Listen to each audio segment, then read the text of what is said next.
federal judge struck down Alabama's same-sex marriage ban last week. The decision came from a George W. Bush-appointed federal judge ruling in favor of two same-sex couples who filed lawsuits. But marriage licenses are not yet being issued in Alabama. The judge put her own decision on hold for 2 weeks while the state appeals it. Meanwhile, some Alabama conservatives are voicing their objections to the judge's ruling, defending the state's ban on same-sex marriage. And that has led State Representative Patricia Todd, who is also Alabama's first openly gay elected state official, to throw down the gauntlet, taking to Facebook to write over the weekend, quote, "I will not stand by and allow legislators to talk about family values when they have affairs, and I know of many who are and have. I will call our elected officials who want to hide in the closet out." And joining me now is the woman who wrote that, Alabama Democratic State Representative Patricia Todd. Representative Todd, is this a bit of sort of idle boasting on your part? Is this an actual threat? Are you actually going to do this?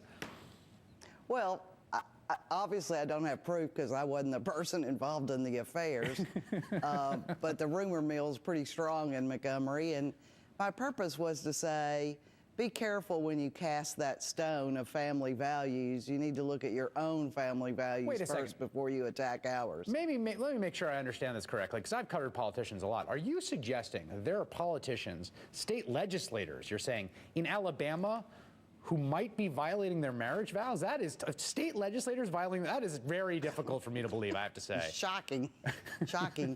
And what's interesting is Alabama is the most conservative, most Christian state in the country, yet our divorce rate is 4th in the country. So what do you think is going to happen here? I mean, the broader issue, right, is that this kind of rhetoric has served conservatives across the country very well for a long time, particularly in the South, in a state like Alabama, which is a very conservative state. What do you see as the next step here? I mean, are the people who are expressing their displeasure with this ruling from the court going to keep expressing their displeasure and just kind of swallow it, or what's going to happen?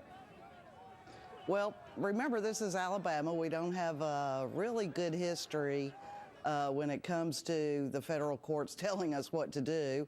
I like to say that Missouri is the show me state and Alabama is the make me state. You know, they'll have to get over it. But in the meantime, we are hearing a lot of rhetoric from the conservative Republicans, and I just want to remind them that they don't have the corner on family values, that there are thousands of gay couples across the state, many raising children, who have much stronger family values than they do. And it's an attempt to try to cool the rhetoric. If you want to talk to me about the merits of the issue, then that's fine. But I'm not going to let you get away with a 5-second soundbite where you condemn me and my community.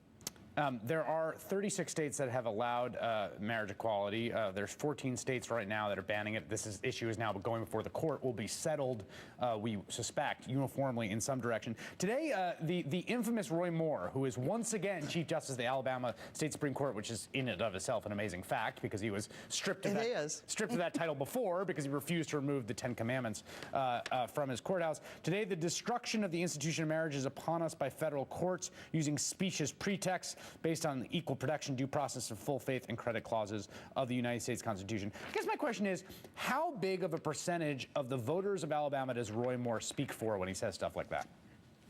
I'd say about 10%. Really? The reality is, I do. The only way he got elected was in Alabama, you can go into the voting booth and vote straight party.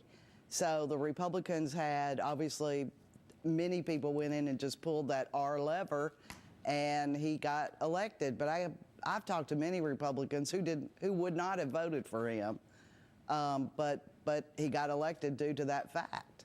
State Representative Patricia Todd, we will follow this. If you want to make any news down there or right here on this program, just let us know.